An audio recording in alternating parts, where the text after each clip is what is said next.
안녕하십니까. 시사진단의 송원일입니다. 서귀포시 대정읍 송악산에 들어서는 뉴오션타운 개발 사업이 4차례 만에 경관 심의를 통과했습니다. 사업자 측에서는 건물 층수를 낮춰 경관도 지키고 지역 발전에도 도움이 될 것이라는 입장입니다. 하지만 환경단체는 그래도 경관 훼손이 불가피하다며 반발하고 있고 최근 도의회 행정사무감사에서도 논란이 있었습니다. 오늘 시사진단에서는 송악산 뉴오션타운 개발의 쟁점을 짚어보고 문제를 풀 대안은 없는지 살펴보겠습니다. 토론자 4분 모셨습니다. 김태석 제주도의회 의원 나오셨습니다. 안녕하십니까. 네, 김시범 제주도 경관심의위원회 위원입니다. 네, 반갑습니다. 김태일 제주대학교 교수입니다. 네, 안녕하십니까. 허재량 서귀포시 대정읍 상모마을 발전위원회 위원장 나오셨습니다. 네, 안녕하십니까. 예, 반갑습니다. 송악산 주변 지역은 경관이 빼어나 오래전부터 관광지 개발 사업이 추진돼 왔습니다. 하지만 그때마다 경관 훼손 논란이 이어졌고 개발 사업은 제대로 추진되지 않았습니다. 그러다가 지난 9월에 송악산 뉴오션타운 개발 사업이 제주도 경관심의위원회를 통과하면서 이제 본격적인 절차가 시작됐습니다. 먼저 경관심의위원회에서 그동안 논란이 많았던 뉴오션타운 개발 사업을 조건부로 통과시킨 배경과 주요 내용을 살펴보고 토론을 이어가겠습니다. 김시범 위원께서 먼저 말씀을 좀 해주시죠. 네, 말씀드리겠습니다. 지난 이제 9월 16일자 송악산 뉴오션타운이 경관심의를 통과를 했습니다. 지난번 이제 행정사무감사 김태석 의원님께서 문제점을 제기해서 논란의 중심이 서기도 했는데 이런 어떤 행정 절차는 뒤로 하고 이 송악산 개발이 어떤 적정성에 대해서 한번 생각해 볼 필요가 있다라고 생각을 합니다. 이런 것들이 경관심의에서 1차에서부터 4차에 걸쳐서 논의가 됐었고 최종적으로 이제 4차에서 조건부 통과가 됐었습니다. 사실 이게 4차 때 1차부터 3차까지는 여러 가지 사업자 측면에서 보면은 대규모 개발 계획을 제출을 해서 도저히 수용할 수 없는 거였지만 제4차 때는 자연 경관과 인공 경관이 어느 정도 조화롭게 계획이 되어졌다라고 판단이 돼서 조건부 통과가 되었던 것입니다. 그래서 이런 것들은 어떤 자연 경관을 최대한 활용을 하고 그리고 제주도민을 위하고 그리고 제주 미래 발전적 전략적인 차원에서 불가피한 선택이었다라고 이제 말씀드릴 수가 있겠습니다. 이런 것들이 유원지 지정에 대한 것을 한번 생각해 볼 필요가 있겠습니다. 유원지는 90년도에서부터 2000년도까지 이렇게 해서 유원지가 지정이 됐었는데 이런 것들은 도민의 어떤 도민과 행정 그리고 전문가들에 의해서 어떤 의견들이 모아져서 지정이 됐다고 봅니다. 이런 것들이 송악산 유원지뿐만이 아니라 함덕 유원지, 그다음에 2호 유원지, 협재 유원지 이런 것들이 많이 이제 지정이 됐는데 그 지정된 것 중에 송악산이 하나라고 지금 생각을 하고 있습니다. 네. 여러분들 함덕 유원지 같은 경우도 대면 콘도가 들어서면서 많이 이제 숙박시설이 들어서서 이제 관광객들이 유치가 되고 또 다른 이제 관광객들이 이제 들어서면서 식당이나 이런 근린생활시설들이 이제 추가적으로 이제 생기게 되고 그거 이래서 또 다른 어떤 숙박시설이 필요해서 만들어짐에 따라서 많은 사람들이 함덕 관광지를 이제 찾게 되는 것 같습니다. 그래서 이런 어떤 맥락에서 보면 송악산 유원지도 개발의 어떤 중심에서 유원지 성격으로서 개발돼야 될 부분이라고 생각을 하고 있습니다. 예, 알겠습니다.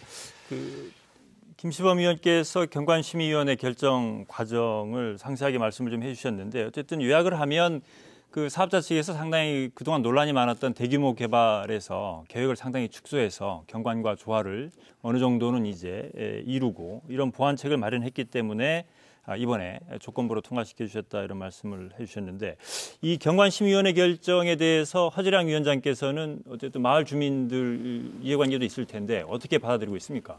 네, 지역 주민을 대표해서 나왔습니다만은 제가 전문가는 아닙니다. 좀 말에 조금 실수해서도 양해들을 바라면서 사회자님께도 조금 전 말씀하셨듯이 이 경관 심의를 사업자 측에서 지난 4월 달부터 받았던 걸로 알고 있습니다. 4차례에 가서 재심의도 받았고 9월 26일 날 뭐 조건부 승인을 받는 과정에서도 보면 그 뭐 대규모 지금 아까 김시원 의원님이 얘기했지만 50% 가량의 규모를 축소하면서 하니까 이 경관의 조건부 승인을 준 걸로 알고 있습니다.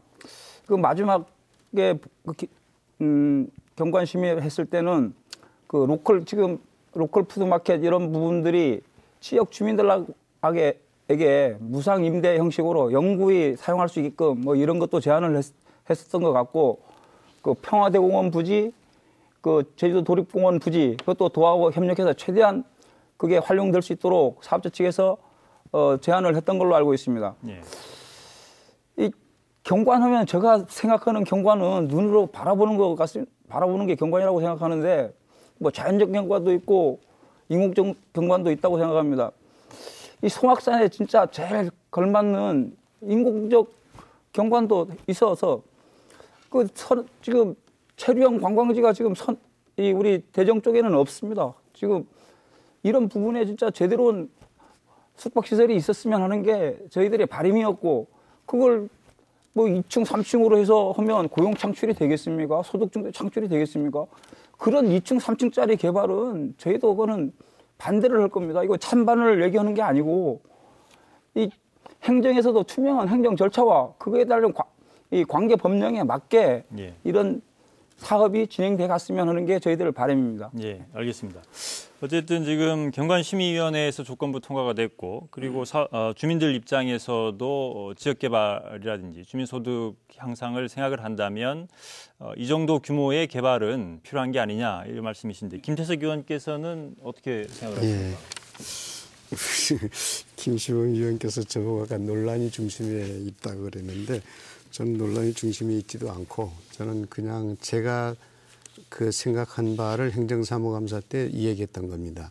즉 행정은 원칙과 기준이 있어야 되는데 그 원칙과 기준을 지키라는 거예요. 아까도 잠깐 말씀을 하시다가 말았지만 1999년도에 그 대정 도시개발계획에 의해서 도시계획시설로 유원지로 지정이 됐고, 다음에 1900 그 관광개발사업 시행이 났습니다.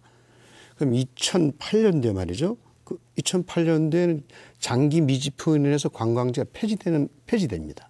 2010년에 와가지고는 다시 또 유원지 변경을 신청을 하거든요. 예. 그렇다면은 이것을 100번 양보해서 받아줬다 하더라도 과거에 이 유원지 변경을 받아줬을 때 여기서 변경 신고가 들어오면 과거의 그 효력은 멸실되는 게 행정사무감사에서 도시계획과장도 그렇게 답변했고, 다음에 서귀포시 도시건설국장도 그렇게 답변을 했어요. 과거의 효력은 멸실된다고.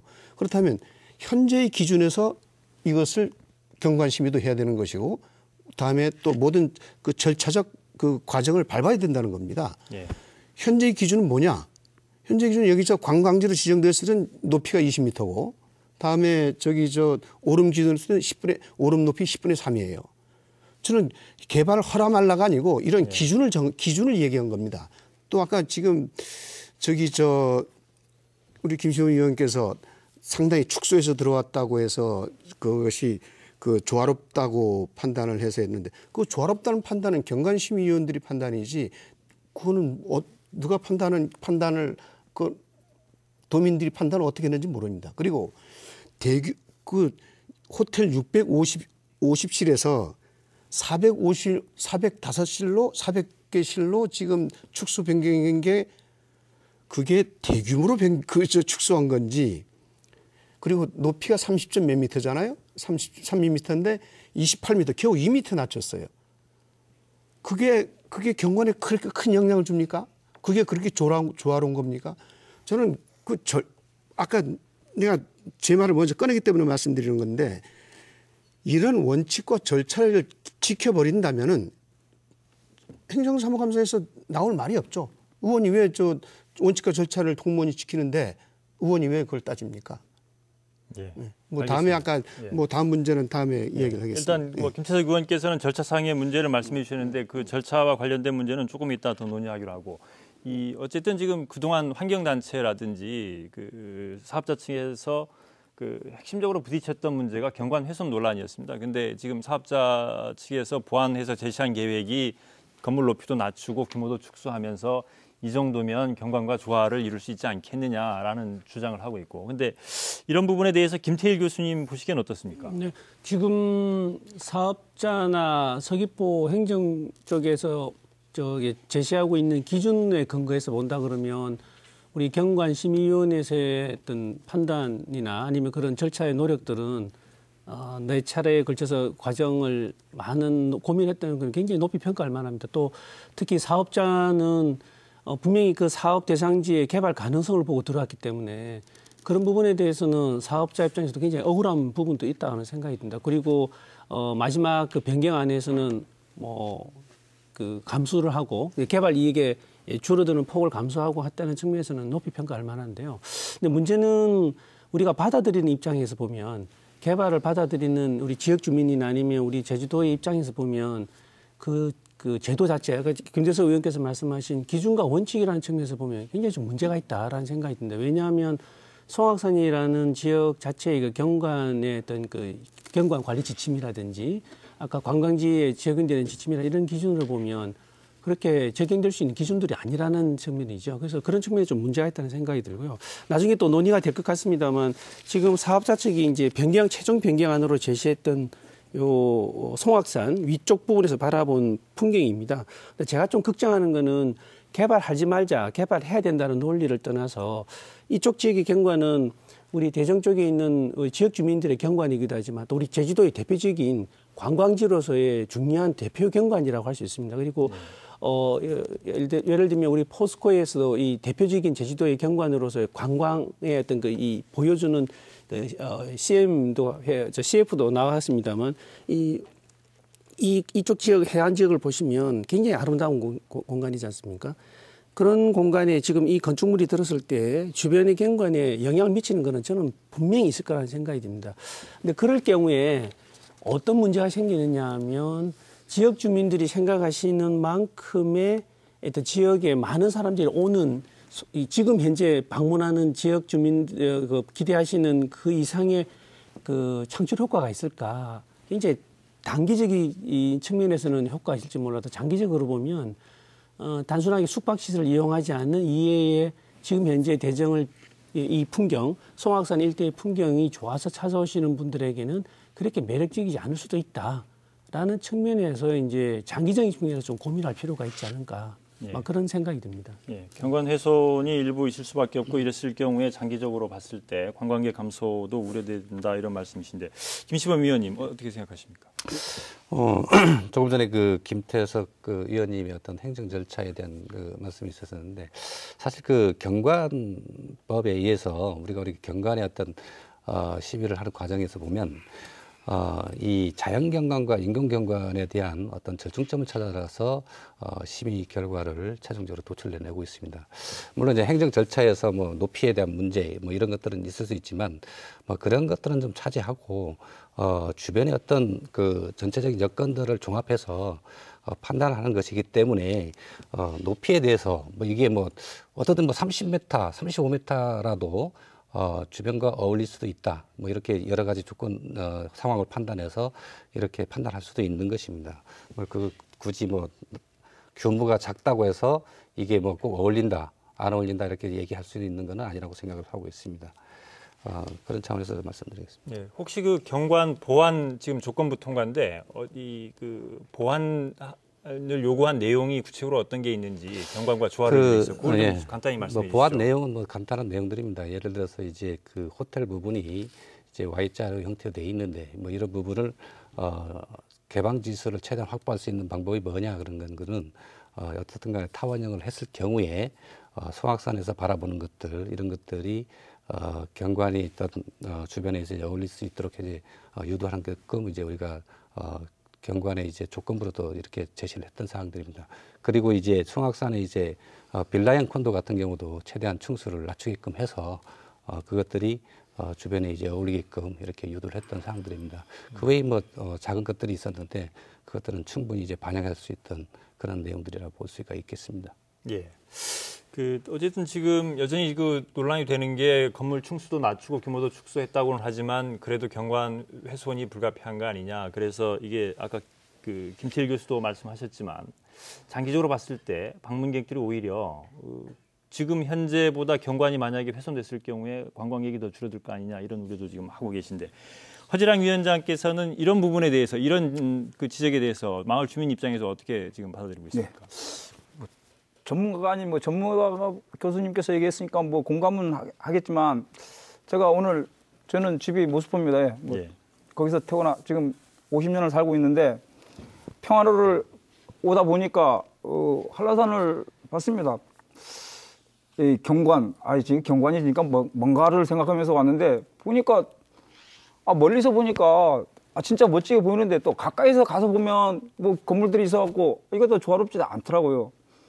그 한라산 산능성에 따라서 보니까 고압 전선지 지나갔고 건물들도 있고 또 근거리에 가보면 나무밖에 안 보이고요. 네.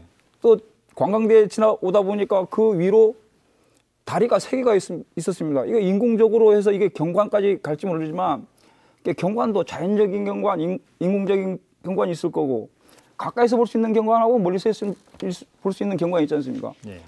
인공적으로 그 평화로를 지나가다 보면 관광대학교를 가려면 분명히 그 다리가 없으면 못 가지 않습니까? 그래서 필요에 의해서 그런 것도 설치하고 이 철탑 같은 것도 그렇습니다. 우리 전기를 필요로 하니까 그 전기를 공급하기 위해서 한라산 자락, 능선 따라 이런 게 왔었습니다. 제가 생각하는 그 경관이 맞는지 틀린지 잘 모르겠습니다만 향후에 관광객이 줄어들지 그래도 이 제2도에서 외자를 유치하려고 했으니까 중국 기업에 이게 우리 행정을 잘못 나무라는 게 아니고 지금 외국 자본을 유치한 거 아닙니까? 유치해서 사업을 진행하게 갈 수 있게끔 했을 때 행정 절차나 관계 법령들을 잘 이해를 시키고 투명하게 갔었으면 이런 문제가 논란의 거리가 없었을 거 아닙니까? 지금 제가 알기로는 우리 송악산 하는데 우리 상무 관광지 송악산 관광단지가 1985년부터 이게 얘기가 됐었습니다. 지금 30년이 흘러가고 있는데 변한 게 없습니다. 우리 아까 존경하는 김석희 님이 말씀했지만 시대가 변해가면 그게 맞춰가라는데 30년 전 얘기를 지금 이 시대에 와서 얘기하는 게 저는 그게 더 이상하다고 생각합니다. 그 부분에서도 좀 고민들을 해주시고 이건 찬성 반대가 아니고 진짜로 원칙과 기준에 맞게 가는 게 맞는 거 아닙니까? 정도를 걷는 게 저는 그렇게 생각합니다. 네. 네, 계속 두 분이 저 이름을 말씀하셔가지고 하는데 그러니까 30년 전의 환경 기준하고 지금 현대의 환경 기준이 틀립니다. 그러면은 그 기준이라는 것은 그 시대의 정신을 반영하는 거거든요.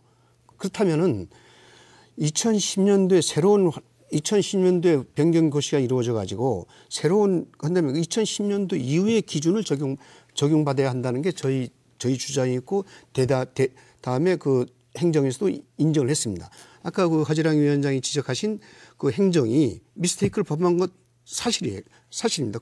저는 그걸 지적했던 것이고 중요한 것은 이것이 경관이 사유화 논란이 지금 계속되고 있지 않습니까? 자, 한번 예를 들어봅시다. 예를 들어보면 더 좋을 것 같습니다. 성산포 일출봉에 리라 호텔이라고 지어져 있었습니다.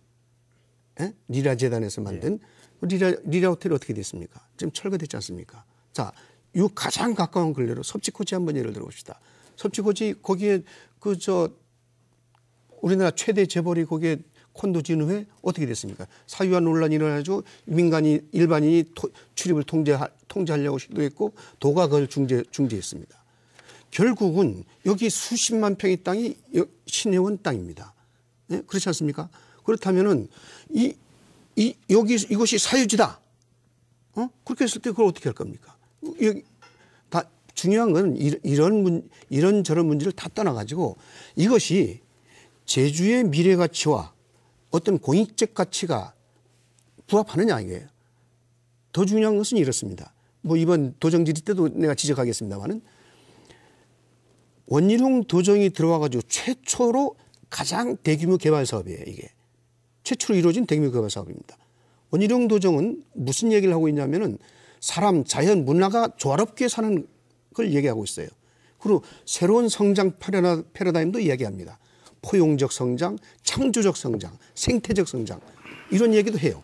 과연 이것이 포용적 성장이냐, 생태적 성장이냐, 창조적 성장 아니란 말이에요. 생태적 성장도 아니고 창조적 성장도 아니고 이런 차원에서 내가 접근하기를 바랬던 거고 개발 사업자를 탓하자는 게 아닙니다. 행정의 절차적 하자 과정의 문제를 해서 이것을 바로잡자는데 이의가 있는 것이고 의원이 문제를 제기하는 그 행정사무감에서 문제를 제기하는 것도 그런 이유에서입니다. 그러니까 좀 이해를 해 주십시오. 거기에 대해서는 뭐 경관 사유하는데 아까도 나왔지만은 경관이라는 거는 뭐 근거리 경관도 있고 원거리 경관도 있지 않습니까? 지금 송악산 일대는 도립공원 지역으로 지금 지정이 돼 있습니다. 지금도 이게 막말로 방송에서 이런 말 하면 될지 모르겠지만 지금 송악산은 싸구려 관광지입니다. 싸구려 관광지. 체류형이 아니고 전세버스 학생들 태워와서 입장료 없으니까 그쪽 그 전세버스 기사들이 그쪽에 주차비도 안 받죠. 입장료도 없죠. 그러니까 그쪽에 내려놓고 2시간 동안 그냥 뭐 아무나 관람하게 만듭니다. 이거 경관 사유화 이거는 좀 말이 좀 안 맞는 것 같고요. 지금 아까도 얘기했지만 그 도립공원 공원 부지하고 평화대공원 부지는 저희도 협의해서 최대한 협조를 했고 그 올레길 집 10코스가 바로 지나갑니다. 그쪽으로. 예. 그것도 지금 계속해서 그 사람들이 가면서 하는데 무슨 경관 사유라고 하면 저는 사업자 측이 아닙니다. 근데 네. 김태일 교수 말씀하고 개발위원장님 말씀하실 때 충분히 이해가 갑니다. 근데 이제 좀 저희들이 이제 그럴 가능성에 대한 이야기와 함께 그 가능성에 대해서 우리가 예측을 해서 문제를 찾아가는 게 핵심이라고 생각이 듭니다. 예. 저는 뭐 어디까지나 개발을 반대하는 입장이 아니라 주민의 입장이나 아니면 제주도민의 입장에서 바라봤을 때 절대 손해보는 개발을 하면 안 된다는 생각이 들어서 말씀드리는데요. 이제 경관의 사유화에 대한 문제에 대해서 제가 꼭 좀 짚고 넘어갔으면 하는 문제가 있습니다. 이게 제주도의회에서 9월 12일 발표했던 중국인 토지 소유 현황에 대한 지역 분석의 한 부분입니다. 근데 이게 각 필지마다 이제 토지 소유자에 대한 걸 찾아서 이제 점을 찍은 부분인데요. 제가 알기로는 이게 한 개인의 소유로 알고 있고요. 지금 뉴오션의 오너가 이 토지 전체를 구입한 걸로 알고 있습니다. 제가 알기로는요. 근데 이제 경관의 김태석 의원께서 말씀하신 경관의 사유화라는 개념은 또 다른 의미로 저는 이해는 됩니다만 어떤 형태든 예를 들면 이쪽 지역이 지금도 개인 사유화가 됐기 때문에 지금 토지가 이럴 경우에 어떤 문제가 생겼을 때 과연 우리가 이 출입이라든지 송악산 부분 일대에 우리가 출입이 가능할까? 라는 부분에 상당히 우려하는 부분들이 많이 있습니다. 또 하나는 이쪽 지역은 아까 개발위원장님 말씀하신 대로 이 올레 코스도 지나가는 쪽이고요. 또 올레가 적지 않은 지역에 긍정적인 영향을 준다는 것도 우리가 좀 높이 평가할 필요가 있다고 생각이 듭니다. 문제는 이제 이쪽 지역에 지금 뉴오션 지역에 개발 집중이 되고 있지만 장기적으로 봤을 때 이쪽 지역이 과연 우리 개발위원장님께서 생각하시는 만큼 이 지역에 파급 효과를 줄 만한 개발로 이어질 수 있는 가능성이 있는 쪽으로 갈 수 있을까라는 데 이제 굉장히 많은 의구심이 좀 생각이 드는 부분이 있고요.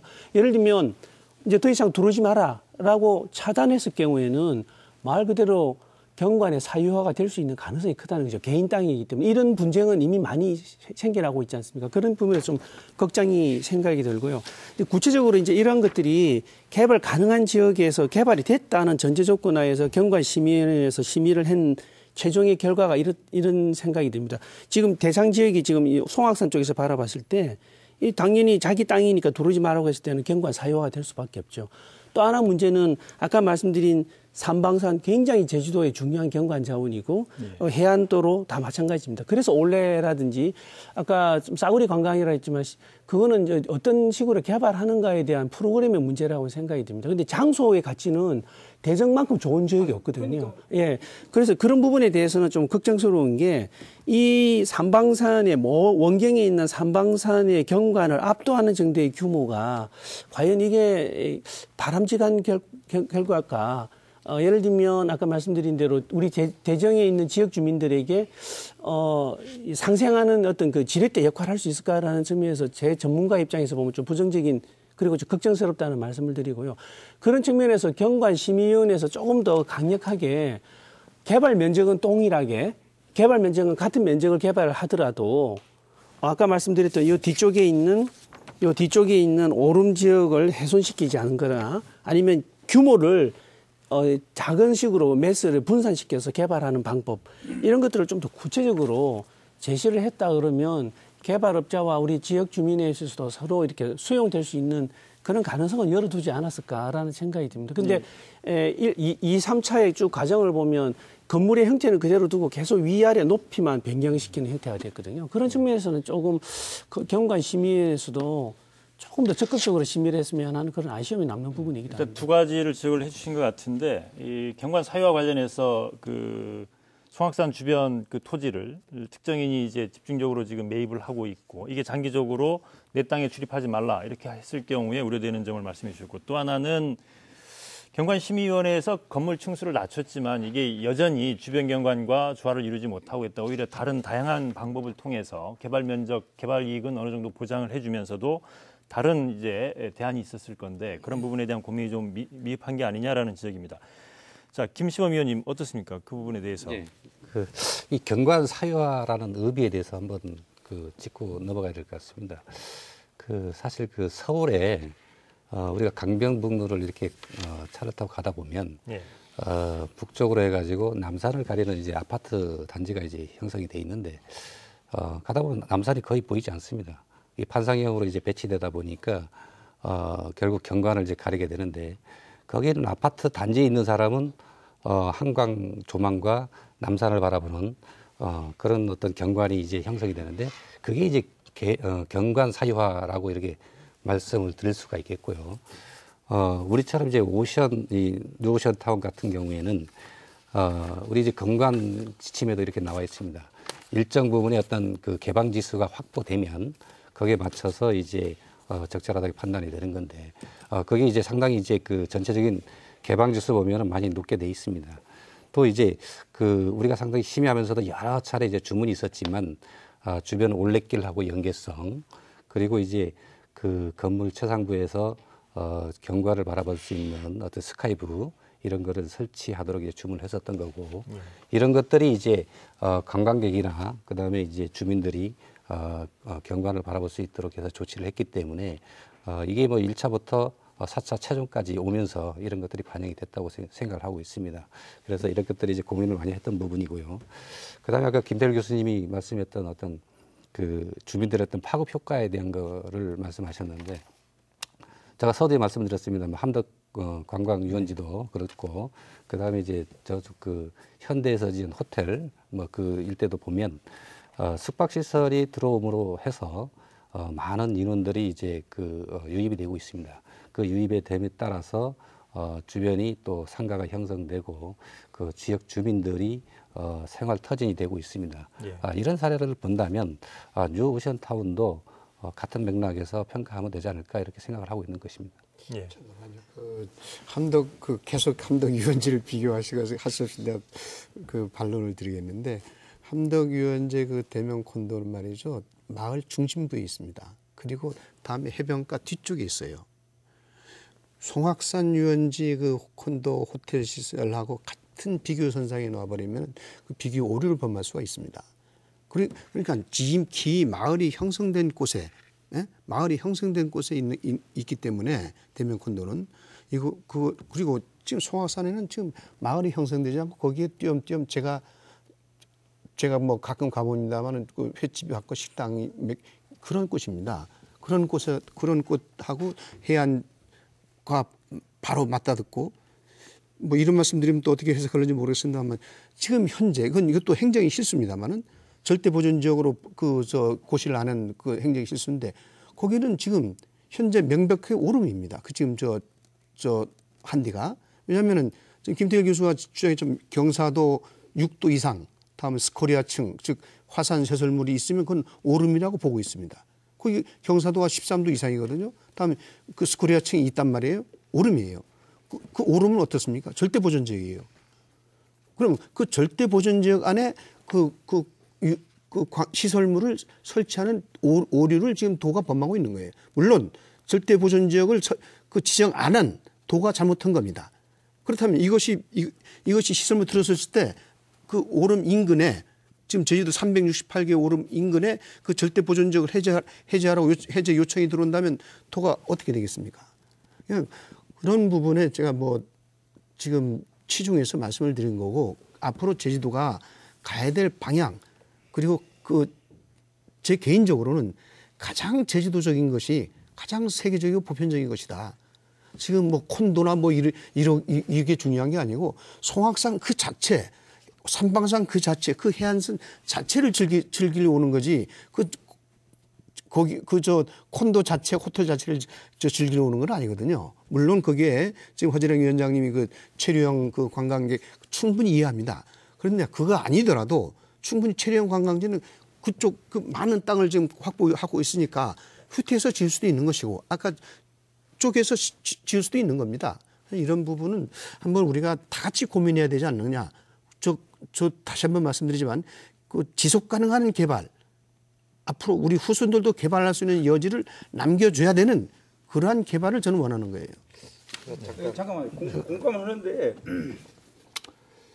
그 아까 저 김태일 교수님이 해서 그 빨간 점 있지 않습니까? 그 땅을 매입했던 신동현이 땅 매입한 게 아마 이 부분일 겁니다. 여기 표시된 부분 그걸 뭐 점점점 찍어놓은 것 같은데 여기에 이 송악산은 도립공원으로 지정돼 있고 이 사업부지 외에는 평화대공원에 지금 이게 묶여 있습니다. 개발 못하게. 이 송악산은 절대보존지역 아닙니까? 이 사업부지는 지금 그 2013년도인가? 이 제주도 절대 상대 보존지역 변경했을 때 국토지리원의 그 지리정보 시스템에 의해서 오름 경계가 아니라는 게 이거 나왔다고 예, 인정합니다. 예. 그래서 그러니까 이 사업자들이 투자 유치를 하려고 하니까 이렇게 해서 사업자들이 들어온 거 아닙니까? 그게 행정이 실수라고 내가 얘기한 거예요. 그러니까 근데 그 오름 경계선은 그게 국토지리원에서가 이건 아니라고 했다고 하는데 이 부분에 대해서는 그러니까 GIS와 예. 환경자원 총량 시스템이 그레이드 그 등급이 지금 일치하지 않는다는 걸 예. 일치하지 않는다는 걸 저 제주도에서도 인정을 했어요. 얼마 전에 행정사무관직 때. 예. 네. 그래서 등급이 일치하지 않았고 그리고 또 제가 아까 좀 전에 말씀드렸지 않습니까? 이것이 오름이란 거는 명확 관여한 사실인데 이것을 도가 미리 지정 고시하지 않았다는 거는 도가 행정적인 미스를 범했다는 겁니다. 그러니까 그래서 사업자가 그걸 몰라가지고 얼마든지 투자하려고 했었던 거는 그건 행정 어떤 책임을 져야 되죠. 그 부분에 대해서 좀 우리 저 개발위원장님께서 이제 이해를 하셔야 되는 부분이 저게 지금 문제의 핵심은 관에서 사업자에게 충분히 개발할 수 있는 여지를 많이 만들어줘 놓고 지금 많은 문제를 일으키고 있거든요. 그러니까 제가 보기에는 지금 우리 행정 쪽에서 굉장히 많은 실수를 한 겁니다. 지금 문제는 개발 사업자가 잘못했다는 문제는 아닌 것 같아요. 왜 이런 말씀을 드리냐면 우리 김태수 위원장님 말씀하신 요거를 좀 보여드리면 충분히 이해하실 것 같습니다.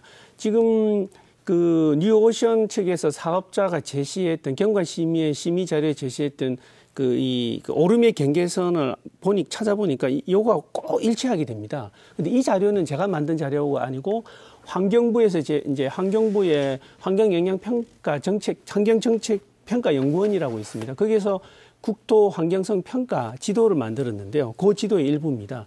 근데 그 지도하고 일치를 하는 거 보면 아마 이 사업자 측이나 우리 도에서 이것을 경계로 해서 한 것 같아요. 근데 문제는 뭐냐면 이거 잘 보시면 노란색은 개발이 가능한 지역, 그리고 짙은색은 절대 1등급 환경 경관 1등급 지역이고요. 그다음에 옅은 녹색은 2등급, 빨간색은 뭐 이 도로니까 훨씬 개발 가치가 없는 이쪽으로 보시면 됩니다. 문제는 뭐냐면 보시다시피 여기 지금 개발 대상 지역에 들어가 있는 경계 지역이라서 그런 논리로 본다 그러면 이런 녹색 부분이 있는 부분도 2등급 지역으로 개발이 불가능한 지역이거든요. 환경부에서 제시한 자료 환경 경관 가치의 등급으로 보면요. 그다음 이쪽 오름 지역도 마찬가지입니다. 뭐 이런 부분에서 지금 김재석 의원이 지속적으로 제시하는 부분은 도의 개발 과정에 있어서 보존과 개발을 이야기하면서 왜 원칙과 기준에 맞지 않는 제시를 해서 개발 사업자에게 불이익을 주게 되고 지역 주민에게 많은 혼란을 주게 하느냐. 그리고 경관 심의 쪽에서도 굉장히 어려움이 많을 겁니다. 이미 개발의 가능성은 이만큼 열어두게 해놓고 규제를 하는 입장에서는 경관 심의 측도 책임감은 없거든요. 이런 문제가 있기 때문에 이걸 빨리 개선하지 않은 우리 행정 쪽에 굉장히 문제가 있다고 생각이 들고요. 그다음에 이거는 지금 또 다른 자료로 제가 한번 만들어 본 자료입니다만 지금 요 지금 개발 대상 지역이 아까 말씀드린 이쪽인데요. 이게 오름이냐 오름 아니냐에 대한 부분입니다. 이거를 경계선을 이렇게 경사 각도를 계산해 보면 13도가 나옵니다. 네. 근데 저는 이쪽 전문가는 아닙니다만 이 지질 전문하시는 분들, 단체들이나 이런 분들한테 여쭤보면 7도 이상이 되면 적어도 오름의 경계로 봐야 된다라고 해석을 하시더라고요. 그런 측면에서 보면 이제 13도, 지금 여기에 30, 표구가 30, 40입니다만 30, 40을 기준으로 보시면 이쪽 지역은 13도 각도이기 때문에 당연히 오름으로 들어가야 되는 것이죠. 그래서 이런 것들은 아까 말씀드린 대로 지금 개발 대상 지역인 대정 쪽에 있는 분들에게 불이익을 주자는 논리가 아니라 자원 환경을 잘 보존해서 어떻게 하면 개발 이익이 지역에도 돌아갈 수 있는 방법을 찾는 게 환경이라고 생각이 들거든요. 개발업자 입장에서도 보면 환경이 좋으니까 이쪽에 개발 투자를 하기 때문에 그런 의미에서는 우리 이 행정 쪽에서 이 관광 유원지 지구 지정을 할 때 상당한 오류가 있었다. 굉장히 문제가 있었다. 그리고 그 문제의 많은 그 피해는 아까 말씀드린 우리 지역 주민과 개발업자에게 지금 주어지고 있다. 이런 문제가 지금 핵심인 것 같습니다. 제가 보기에는. 네, 어쨌든 개발이 가능한 면적을 최초의 계획을 세울 때 행정에서 이거를 주도면밀하게 하지 않고 일부 문제가 있는 바람에 개발 사업자한테도 혼란을 주고 있고 주민들한테도 혼란을 주고 있고 경관 심의 과정에서 상당히 많은 문제점을 낳게 하는 이런 결과를 초래하고 있다는 지적이신데 그 또 다른 측면에서 이 문제를 좀 송악산 유원지 개발 문제를 좀 짚어봤으면 하는데 이 송악산 주변 지역이 이 지반이 상당히 좀 약하다 하는 이런 조사 결과도 있습니다. 만약에 이 지역에 개발이 이루어질 경우에 주변에 뭐 진지동굴이라든지 여러 가지 그 어떤 그 송악산 절벽의 경관 뭐 이런 부분들에 좀 영향을 줄 수 있는 게 아니냐라는 지적도 있는데 이 문제에 대해서는 어떻게 보십니까, 김시범 의원? 어떻든 뭐 이제 그 개발이 된다면 자연 경관을 훼손하는 거는 뭐 불가피합니다. 뭐 땅을 파고 주변에 이제 자연 경관이 이제 부딪히는 거는 이제 자명한 사실인데 인공 경관이 들어서면 어떤 빠른 시간에 이제 자연에 승언할 거라고 그다음에 안정화되는 게 가장 바람직하다라고 제가 생각을 하고 있습니다. 이쪽에 이제 그 뭐 스코라층, 뭐 일반 뭐 송이층 뭐 이렇게 해서 있지만 이러한 것들은 어떻든 그 전문가 토질 쪽에 있던 전문가들의 어떤 판단에 맡겨야 될 사항이다.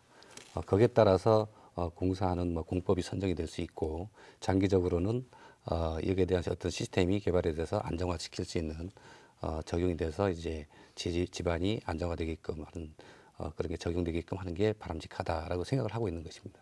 예. 그 부분에 대해서는 이미 한번 논란의 과정을 거쳤습니다. 90년대 말에 경관 심의 제도가 있었을 때 제가 직접 당사자의 경관 심의에 참여했던 사람으로서 이제 정확하게 기억하고 있는 것이요. 송악산 지역이 아마 우리 개발위원장님도 아시는지 모르겠지만 옛날에 한번 송악산 지역에 관광지 유흥 관광지 하기 위한 개발 사업에 한번 심의가 있었는데요.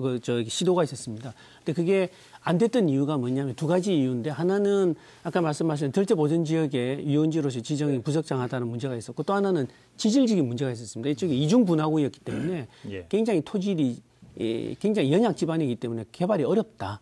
라는 말씀입니다. 물론 이 지금 뉴오션에서 개발하고 있는 지역과는 좀 떨어진 지역이긴 합니다만, 근데 어떤 형태로든 뭐 같은 토질이라고 본다 그런 측면에서 보면 연약 지반인 건 확실하고요. 근데 지금 문제가 발생되고 있는 게 문화재청인가요? 우리 문화 담당 부서에서 지금 여러 가지 고민을 하고 있는 문제가 하나 있습니다. 송악산 밑에 그 동굴 진지가 있지 않습니까? 그게 굉장히 많이 지금 함몰되고 있습니다.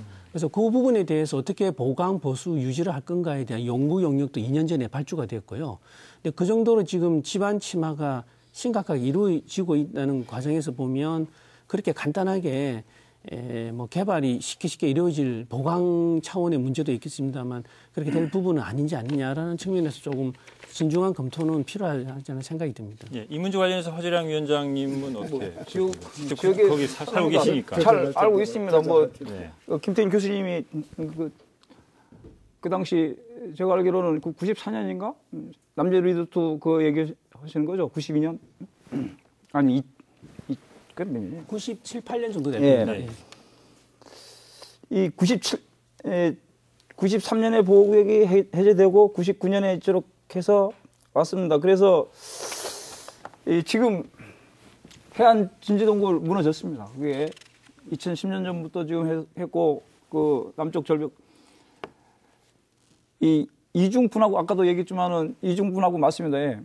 근데 지금 사업자 부지는 뭐 사업장 지금 송악산 유원지 개발의 사업장 부지는 그쪽에 좀 떨어져 있는 게 맞습니다. 그래서 그 지질 조사했을 때도 제가 참석을 했었습니다. 이게 뭐 진동조사하고 해안동굴하고 송악산 진지동굴, 고사포 진지동굴 해서 이 지질 조사를 한 요원문도 제가 갖고 있는데 해안 진지동굴은 위험한 게 맞습니다. 그거는 뭐 진짜 사실 그대로 얘기들을 해야 돼. 그거는 진짜 문화청 서귀포시 문화 그 관련해서 올레길도 바로 그쪽 절벽을 따라서 올레길이 처음에는 개설이 됐습니다. 그런데 위험지구로 해서 지금은 출입을 금지시켜 있는 관계고, 그 한 21개인가 지금 이 절대보전 지역 개발할 수 있는 한 50m 위쪽으로 그 진지 동굴 21개가 있습니다. 그 부분도 조사를 해보니까 양원대는 별로 없는 걸로 나타나 있습니다. 예.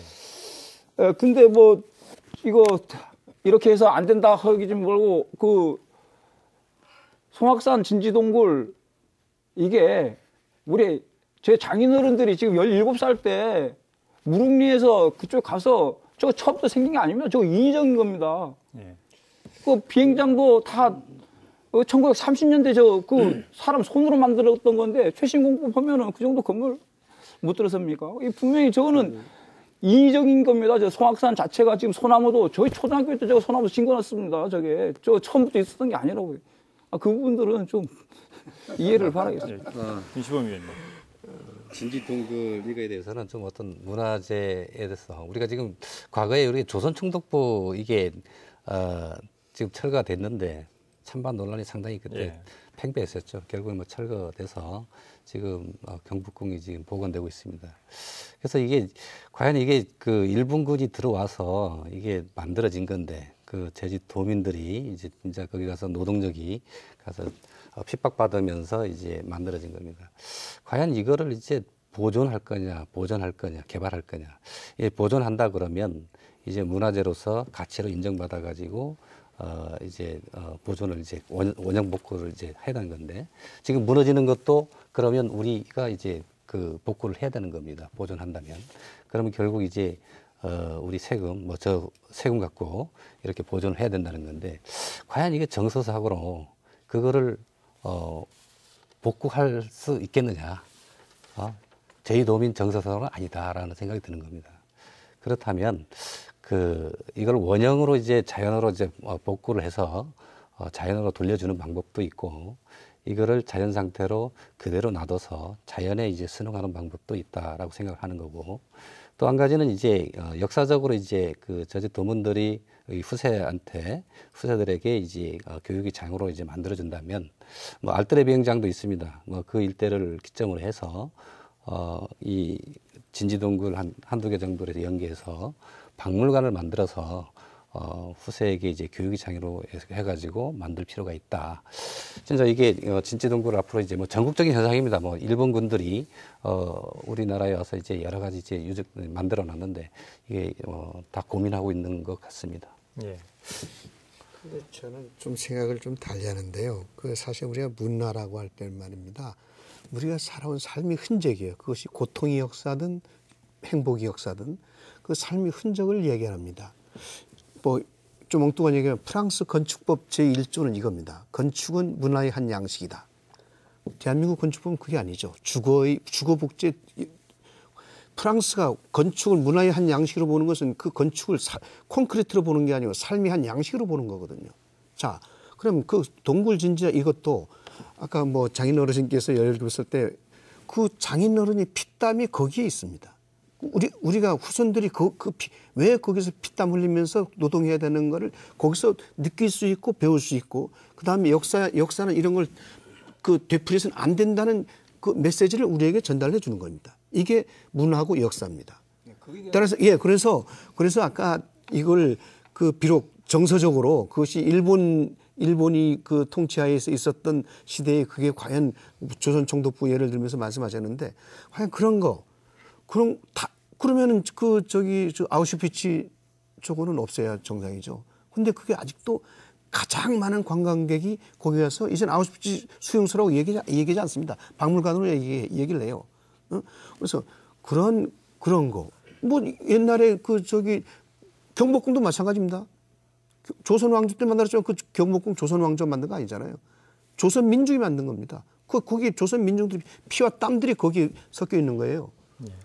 그런 관점에서 보자는 겁니다. 예, 일단 제가 좀 정리를 해야 될 것 같은데 지금 저희들 토론 시간이 제한돼 있어서 저희들 오늘 토론에서 다루고자 하는 내용이 크게 두 가지입니다. 경관심의위원회를 했지만 여전히 남아있는 쟁점이 무엇인지 좀 짚어보고 그다음에 바람직한 개발의 방향은 또 어떻게 돼야 되는지 이거를 좀 살펴보려고 저희들이 오늘 토론의 자리를 만들었는데 그래서 어쨌든 경관 훼손 논란에 대한 쟁점은 좀 이렇게 정리가 되는 것 같고 이런 쟁점을 정리한 다음에 저희들이 그렇다면 앞으로 이 송악산 유원지 개발, 유오션타운 개발 어떻게 하는 게 과연 바람직한 개발의 모습일지 이 문제를 좀 짚어보는 게 좋을 것 같습니다. 지역주민 차원에서도 지금 지역의 발전을 위해서 필요한 시설이다 이렇게 이야기를 하고 있고 하지만 자연환경이나 경관의 측면을 봤을 때는 좀 이렇게 우려되는 부분도 있기 때문에 이런 상황에서 이 뉴오션타운 개발 문제를 어떻게 푸는 게 좋을지 이 문제를 좀 논의를 좀 해보겠습니다. 먼저 김태일 교수께서 어떤 해법이 필요한지 말씀해 주십시오. 저는 좀 걱정스러운 게 지금 우리 대정의 지역 주민들 입장에서 보면 굉장히 아쉬움과 기대가 클 겁니다. 왜냐하면 35년간 개발이 되지 않은 상태에서 대규모 개발이 이루어진다는 측면에서 기대가 크신 만큼 저는 또 오히려 반대로 이게 몇 년 있다가 이제 큰 실망을 주면 안 되겠다는 게 저는 개인적으로 굉장히 좀 걱정되는 부분인데 왜냐하면 이런 말씀을 드리고 있습니다. 지금 이 개발 사업자 뉴오션의 개발 사업 자체는 주민들이 함께 프로그램을 참여하고 이끌어가는 그래서 주민 참여와 함께 이루어지는 사업들이 아니고 주민들을 위해서 아까 말씀드렸던 뭐 로컬 푸드를 어떻게 해주겠다든지 아니면 평화대공원의 공간 어떻게 해주겠다 이런 식의 이야기만 파편적으로 되고 있지 않냐는 측면에서 좀 우려스럽다는 말씀을 드리고요. 물론 그게 나쁘다는 건 아닙니다. 다만 제가 드리고 싶은 말씀은 지역 주민들이 좀 깊이 참여하는 개발 사업, 함께 가는 상생하는 개발 방법이 있는데 그런 부분에서는 좀 부족하지 않냐는 생각이 드는데요. 이제 그 중에 하나가 뭐냐 하면 지금 대부분 보면 숙박 위주로 개발이 되어 있습니다. 근데 그런 측면에서 지역 주민들이 들어갈 여지가 굉장히 제한적이다라는 말씀을 드리고 싶고요. 그런데 대정 쪽은 과연 숙박시설만 있어서 되느냐? 저는 아니라고 생각이 듭니다. 대정에 오는 이유를 자세히 들여다보면 아까 우리 김시범 위원께서는 굉장히 부정적으로 말씀하시면 그렇지는 않을 거라는 생각이 드는데 실은 대정 쪽에는 근대 역사 경관 자원들이 있기 때문입니다. 예를 대표적으로는 알뜨리 비행장, 또 무너져가고 있지만 눈에 보일 수 있는 일본군 동물 진지가 있고, 그 다음에 한국의 한국 전쟁의 흔적이라고 하는 제1 훈련소가 있고 이런 자원들이 집중되어 있는 곳이거든요. 그래서 그 과정을 거쳐가는 과정 속에 시설물들을 전적지들을 보고 우리 대정 쪽에 모슬포항에 거쳐서 가는 코스라 생각이 듭니다. 근데 그런 자원들을 어떻게 활용할 것인가가 굉장히 중요하다고 생각이 들고요. 그래서 지금 뉴오션의 그 플랜 안에 보면 평화대공원이라고 되어 있지만 네. 실은 평화대공원에 관련된 프로그램이 뭐냐 저는 굉장히 의문스럽습니다. 네. 실은 그 평화대공원과 관련된 프로그램에 있어서는 지역 주민들이 참여 혹은 지역의 자원을 보다 넓게 활용할 수 있는 개발 프로그램들이 있습니다. 그래서 이것들을 지역 주민들이 직접 자본을 협동조합을 운영해서 전기 자동차로 운영해서 알뜨리 비행장과 동굴 진지와 논산훈련소와 이렇게 트레킹을 한다든지 뭐 여러 가지 그러면서 오랫동안 장기 체류하게 되고 지역의 주민들이 운영하는 음식을 먹게 하고 하는 그런 그 조합 협동조합을 개설해서 지역의 프로그램을 개발하고 그 와중에 숙박시설이 뉴오션과 같은 숙박시설에 머물게 하고 이런 세트가 된 개발이 이루어지지 않으면 제가 보기에는 단순하게 숙박시설에 머물렀던 분들이 주변에 밤에 잠깐 나오셔가지고 식사하는 정도에 머물 수 있는 가능성이 크다라는 측면에서 좀 걱정스럽다는 말씀을 드리고요. 이제 상생의 방법은 제가 말씀드린 대로 지역 주민들이 좀 주도적으로 해서 아주 작은 자본이지만 거기에서 뭔가 같이 공존할 수 있는 그런 방법을 찾는 것이 저는 가장 합리적인 방법이다. 예. 그래서 핵심은 대정 지역에 가지고 있는 근현대 역사 경관 자원에 저는 다크 투어즘이라고 생각이 듭니다. 그래서 그런 것들을 좀 활용하시는 방향으로 지역 주민들과 또 지역의 행정 쪽에서 서귀포나 이런 쪽에서 우리 좀 많이 지원을 해주면 인센티브를 주면 그게 뭐라 하겠습니까? 그러면 저는 지역이 장기적으로 발전할 가능성이 토대를 만드는 가장 중요한 단서가 될 것이라는 그런 생각이 듭니다. 현재 계획으로 보면 숙박시설 중심의 개발이 오히려 주민 참여를 좀 차단할 수 있고 제한적일 것이라는 생각이 그렇죠. 듭니다. 예. 숙박시설 위주의 어떻게 보십니까? 차제 아까 나중에 얘기하겠다고 한 말이 저 말이었습니다. 지금 예. 저희는 다크 투어를 지금 하고 있습니다. 예. 아까 뭐 전기 자동차 지금 얘기했지만 전기 자동차가 아닌 뭐 체험할 수 있는 이게 해서 지금 올해부터 지금 2015년 창조적 기업 만들기가 조금 바뀌었습니다. 지금 선도지구 사업을 해서 전국의 15개 지구 중에 저희 상무리가 저희들 산하에서 내년부터 본격적인 사업이 들어갑니다. 근데 그 전부터 이 다크투어가 이 다크투어라는 말을 저는 안 쓰고 싶었습니다. 근데 먼저 얘기가 나왔으면 이거는 우리 아픈 역사입니다. 우리 올라가 보면 고려시대부터 그 삼별초에서 말 반목제가 됐고 예. 조선시대 위배문화, 일제강점기, 섣달오름 그 학살터, 6.25 전쟁 다시 제일훈련소 진짜 너무 많은 역사를 우리는 아픈 역사를 갖고 있어요. 아픈 역사를. 그래서 평화대공원이 간다는 게 이 아픈 역사를 재조명해서 진짜로 평화로 승화시키는 게 우리들이 해야 될 일이라고 생각합니다. 왜 제가 장인어른 얘기를 꺼냈냐면 올 구정에 가니까 자기가 이런 일을 했었다면서 왜 지금 대정에 국유지가 많이 남아있는 줄 아십니까? 이거 우리나라가 힘이 없었기 때문입니다. 일제강점기, 일제 한일 합병이 됐으니까 우리 땅들 거의 지금 강제로 수용당했습니다. 현실적으로 뭐 돈도 받았다고 하지만 그게 강제 수용당한 게 광복되면서 나라로 넘어갔고 전쟁이 일어나면서 지금 해서 노태우 대통령 선거 공약에 다 무상 분할 한다, 무상 양해한다. 지금도 평화대공원 2010년, 2021년까지 748억짜리 지금 원도지사보다 그 전부터도 하겠다고 지금 선거 공약 사항입니다. 그래서 지금 원지사한테도 이런 공약들을 지키라 하니까 좀 국방부하고 해서 어렵다는 답변도 듣고 있습니다. 진짜로 이런 게 현실적으로 지금 조금 12월 달만 돼 보십시오. 우리 지역 저기 바람 엄청 많은 데입니다. 지금 감자 수확하고 하면 감자를 수확하면 박스에 담아야 됩니다. 박스 불리면 그 박스 주스로 뛰어다녀야 됩니다. 그게 현실입니다. 그게 현실. 예. 다크 투어 그런 거 지역에서 나름대로 다 고민하고 있고 한번 와서 한번 보십시오. 지금 이런데 지금 모든 자료를 다 못 드리고 있지 않습니까? 현실적으로. 예, 그런 부분 예. 지역의 아픔들도 입장을 저도 의원님 입장, 교수님 입장 바꿔놔서 생각을 하면 진짜 맞습니다. 저게 행정 절차가 잘못됐으면 행정에서도 그에 대한 명쾌한 해명을 내려주시고 지역 주민들한테도 이런 거는 잘못됐던 내용의 정보를 좀 제대로 해줬으면 전달이 지역 주민들의 갈등을 생기게 하지 않았으면 좋겠습니다. 진짜 이게 저희의 바람입니다. 예, 알겠습니다. 김시범 의원님 말씀해 주시죠. 아까 김철 교수님 이제 뭐 알뜨르 비행장이나 뭐 둥글진지 뭐 여러 가지 그 유적에 대해서 이제 경관자원 활용 얘기를 했는데 사실 이제 제주도가 이제 뭐 특별법도 만들어진 게 제주 국제 자유도시입니다. 예. 이제 이게 뭐 국내 한정되는 게 아니라 이제 세계로 가는 어떤 입장에서 이제 관광객도 이제 천만이 넘어가는 시대가 온 거 아니겠습니까?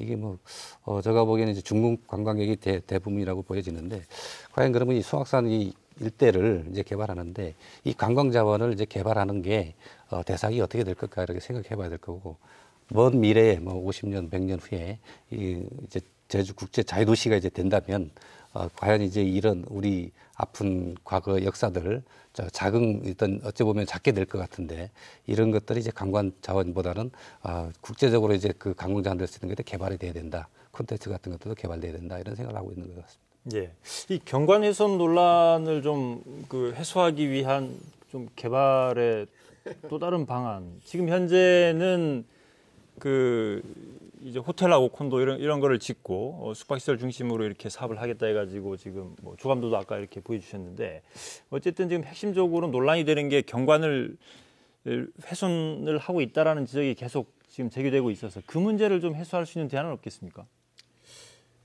그것을 뭐 장기적인 차원에서도 볼 수 있고 장기적인 차원하고 그 미시적 차원에서 어떻게 접근하는 문제가 있는데 어쨌거나 그 얼마 전에 그 녹지 사장하고 다음에 원희룡 지사하고 이제 대담하면서 나온 얘기가 녹지 사장이 이런 말을 합니다.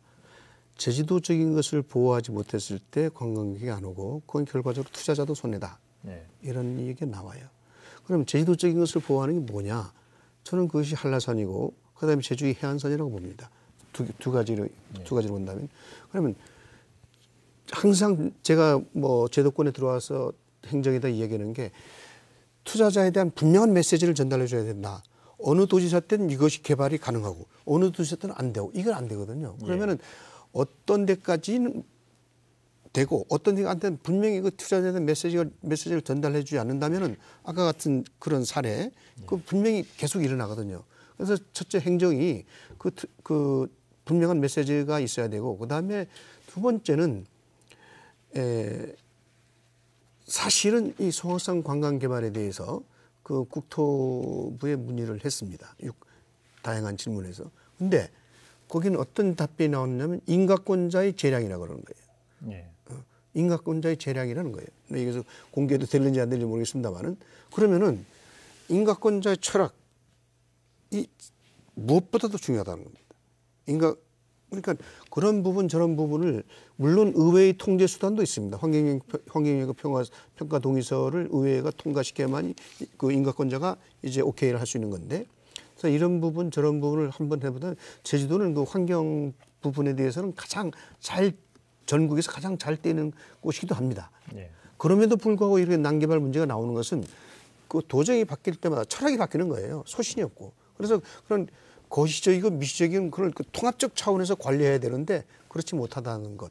앞으로는 방향이 분명해야 되는 것. 그다음에 행정이 그 개발에 대한 메시지를 투자자에게 반드시 정확하게 전달해야 된다는 이것이 전제돼야 되지 않느냐. 이것이 저희 생각입니다. 예. 김필 교수님 아까 그 경관 훼손 논란을 좀 잠재우기 위해서 뭐 여러 가지 방안을 제시했는데 조금 더 좀 구체적으로 어쨌든 앞으로 지금 유오션 타운 개발 행정 절차가 계속 남아 있고 사업자도 많이 고민을 할 것 같습니다. 이 과정에서 이 경관 훼손 논란을 좀 불식시킬 수 있는 좋은 대안 어떤 게 있겠습니까? 단기적으로는 지금 지역 주민들이 요구하시는 그 요구 사항이 뭐 반영이 돼야 되는 건 당연하게 돼야 될 것 같고요.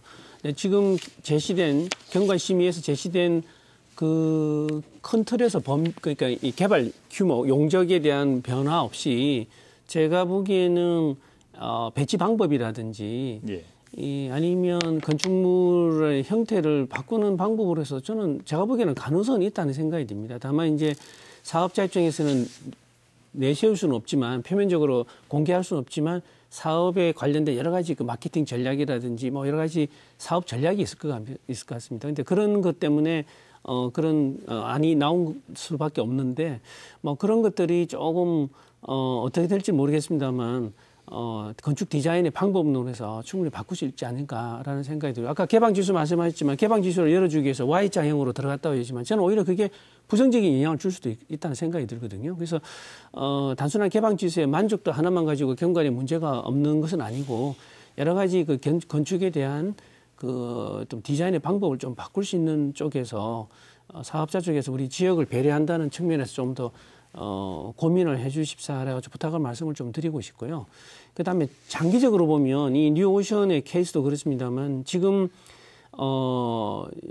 관광진흥지구로 지정되어 있는 지역에 보면 굉장히 많은 문제가 있습니다. 네. 아까 말씀드린 김태섭 의원께서 말씀하신 대로 개발의 가능성은 이만큼 열어두게 되는데, 근데 실제로 보면 주변에 오름 지역이라든지 개발해서는 안 되는 지역임에도 개발 면적은 상당히 완화되어 있는 지역이 많기 때문에, 그래서 좀 더 그것들을 경관 관리, 또 지하수, 생태 이런 측면에서의 어떤 그 등급에 맞춰서 또 그 등급에 맞춰서 그것들이 합리적으로 조정이 될 수 있는, 어떻게 보면 규제를 강화하는 쪽이라고 말씀드릴 수 있을 것 같은데, 그런 부분에 해서 개발자가 사전에 개발 투자를 할 때 이쪽은 이런 지역이기 때문에 이렇게 투자를 해야 되겠다는 인지를 하고 들을 수 있게, 그리고 지역 주민들도 거기에 대해서 큰 피해를 보시지 않는 지역지구 지정에 대한 조정, 또 중산간이라든지 해안지구에 대한 경관관리 계획의 어떤 지정이 합치가 되는 정책의 통일성을 가지는 그런 쪽으로 좀 조정이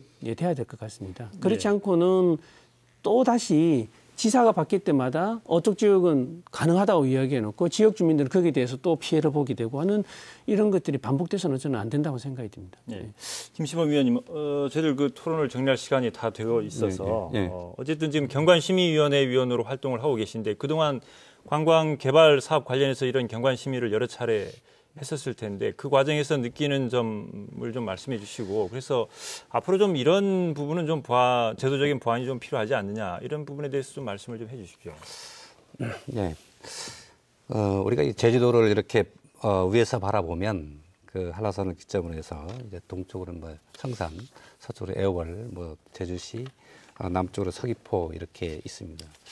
이게 해안선 따라 이렇게 보면 자연이 빼어나지 않은 곳 하나도 없습니다. 예. 다 빼어나고, 그리고 중산간도로 올라가면 중산간도로도 그쪽 일대도 다 자연경관이 빼어나다고 이제 보여집니다. 예. 사실 이게 뭐 개발이 어떤 선택과 집중에 의해서 하는 지역을 이제 개발을 해야 되겠지만, 사실 이게 유원지는 90년도부터 2000년대까지 지정이 되면서 여러 전문가들, 이렇게 행정 그리고 주민들에 의해서 결정되었던 사항들입니다. 이런 것들이 앞으로 이제 그 원도적인 이제 개발 방향에 대해서는 어떤 선택이 될 수 있는 지역이다라고 이제 평가를 하고 있는 거고요. 그 외 지역, 뭐 중산간이나 이런 것들, 해안도로 쪽에서도 개발 지역으로 지금 남아 있는 이런 것들은 규제 대상이다, 이렇게 말씀을 드릴 수가 있겠습니다. 그래서 이런 맥락에서 이제 그 소악산 유후산타운도 유원지가 지정이 돼 있고, 지금까지 한 10몇 년 동안에 이렇게 지지부지했던 사업들이 진척되는 어떤 지금 과정이라고 지금 평가를 하고 있는 거고, 앞으로 이제 경관심의에서 들어온다 그러면 아까 말씀드렸던 어떤 그 중산간이나 이런 어떤 규제할 수 있는 부분에 대해서는 저희들도 이제 과감하게 규제할 수 있도록 이런 노력을 해보겠습니다. 예, 알겠습니다. 저희들 준비한 토론 시간이 다 돼서 마무리 말씀을 좀 듣겠습니다. 어쨌든 이 개발 사업이라는 게 상당히 좀 풀기 어렵고, 제주에서는 오랫동안 갈등을 지금 계속 이렇게 붙이고 있는데, 제주도의 자연 경관도 보존하고 또 지역 주민의 이익도 보장하고, 그리고 사업자의 이익도 어느 정도는 이렇게 보장을 해야 이게 개발이, 바람직한 개발이 이렇게 진행이 되는데 참 어려운 문제인 것 같습니다. 일단 마무리 말씀을 이 측면에서 좀 해주시고, 허재량 위원장께서 지역 주민 입장에서 앞으로 어떻게 했으면 좋겠다, 이렇게 말씀을 좀 해주시죠. 사회자님, 그렇게 하면 답 내놔지겠습니까? 아니, 모든 거를 다 공존할 수는 없을 거고. 네. 아무튼 뭐 저는 잘 모르지만 아무튼 오늘 좋은 말씀들을 많이 들었습니다. 근데 이 신뢰라는 게 제일 중요한 것 같습니다. 뭐 행정하고 지금 뭐 이런 게 안 맞는다는데, 지금 한중 FTA에서 지금 농산물값 지금 한 3년째 지금 농촌 날립니다. 지금 근데 원도정은 지금 수출하겠다고, 중국에 수출하겠다고 하겠습니다. 근데 이런 사업하는데 지금 캔슬하고 하는데 중국에서 우리 농산물 믿고 사겠습니까? 좀 신뢰를 쌓을 수 있게 행정에서도 진짜 명쾌하게 답을 내려주시고, 네. 지금 관광객 원래는 뭐 1,200만, 외국인 관광객만도 한 320만 온다고들 이렇게 합니다. 근데 그 대부분 중국 사람들이었습니다. 지금 이번에도 비행기를 타고 보면 우리나라 사람보다 중국 사람들이 더 많이 오는 게 현실입니다. 이런 부분 시대에 맞게 또 뭐 글로벌화 뭐 영어 잘 모릅니다만은 이런 게 맞게 좀 오픈 마인드를 가져서 지켜봐 주시면 이게 진짜 많은 조언들을 하고 이런 사업이 제대로 갈 수 있게끔 좀 도와드려 주십시오. 고맙습니다. 네, 김태일 교수님 말씀해 주시죠. 뭐 저는 아까 말씀을 드렸고요. 개발과 보존은 자꾸 대립적 관계로만 말씀들을 하시는데 저는 아니라고 생각이 듭니다. 문제는 개발하는 방식이 과거에 너무 이 개발 사업자 위주, 이 경제적 수익의 극대화에만 초점을 두기 때문에 개발이 문제가 되는 것이지 개발 자체는 보존을 전제로 하는 개발이 돼야 된다고 생각이 듭니다. 그런 측면에서 뉴오션도 우리 이제 지역의 대정이 가지고 있는 역사 경관 또 현대의 경관들을 좀 보존하는 방법으로 개발 방법이랄까요. 프로그램, 특히 프로그램, 지역과 상생할 수 있는 프로그램들이 좀 더 구체화되고 디자인도 거기에 맞춰서 좀 더 조성이 되면 바랄 나위 없지 않냐 그런 생각이 듭니다. 네, 김시범 위원님 말씀해 주시죠. 예, 뭐 앞으로 이제 그 전략적인 어떤 그 선택과 집중이 필요할 것 같습니다. 예. 뭐 이제 원도정도 이제 출범한 지 얼마 안 됐지만은 어떻든 이제 자연 경관과 어우러져서 개발을 유도할 필요가 있고요. 어떤 무분별하게 이제 개발은 이제 억제해야 될 것 같습니다. 어떻든 그 지금까지 그 개발하고자 했던 그 지정된 부분에 대한 것들은 어떤 그 일관성, 사실 과거의 전문가들이 다 이렇게 논의해서 결정됐던 거기 때문에 이런 것들을 현재 시점에서 자연경관과 어떻게 어우러지게 개발할 수 있느냐 이렇게 판단해서 결정지어야 될 것 같습니다. 그런 차원에서 생각하면 앞으로 그 제주도에서 유원지 개발이라는 거는 기 지정이 됐기 때문에 적극적으로 우리가 좀 관심을 갖고 이렇게 봐야 될 것 같습니다. 예, 김태석 의원님 말씀해 주시죠. 예. 자연경관에 대한 향유권은 당대에만 있는 게 아니고 후대에도 있습니다. 이것은 당대의 소유권을 얘기한다면 당대의 소유권이 아니라 후대의 소유권에 있는 게 더 타당하다고 볼 것입니다. 그리고 또 지금 현재의 개발은 후대가 더 지혜를 가지고 더 좋은 개발을 할 수 있을 것입니다. 따라서 제가 주장하고 싶은 것은 그 지속 가능성을 얘기하는 건데 그 지속 가능성은 조금씩 개발해 가면서 그 100년, 200년에 우리 후손도 개발할 수 있는 여지를 만들어 줘야만이 앞으로 제주도가 나가야 될 방향이 아닌가 이런 생각을 하고 있습니다. 예, 오늘 말씀 고맙습니다. 제주도 내 개발 사업 대상지 가운데 송악산만큼 논란이 뜨거운 곳도 없습니다. 수십 년째 개발과 보존의 갈등이 이어지고 있지만 여전히 해법을 찾기가 쉽지 않습니다. 앞으로도 계속 진통이 있겠지만 남아있는 절차를 통해 제주 관광 개발의 새로운 방향이 제시될 수 있을지 주목됩니다. 오늘 토론 마치겠습니다. 함께해 주신 시청자 여러분 고맙습니다. 안녕히 계십시오.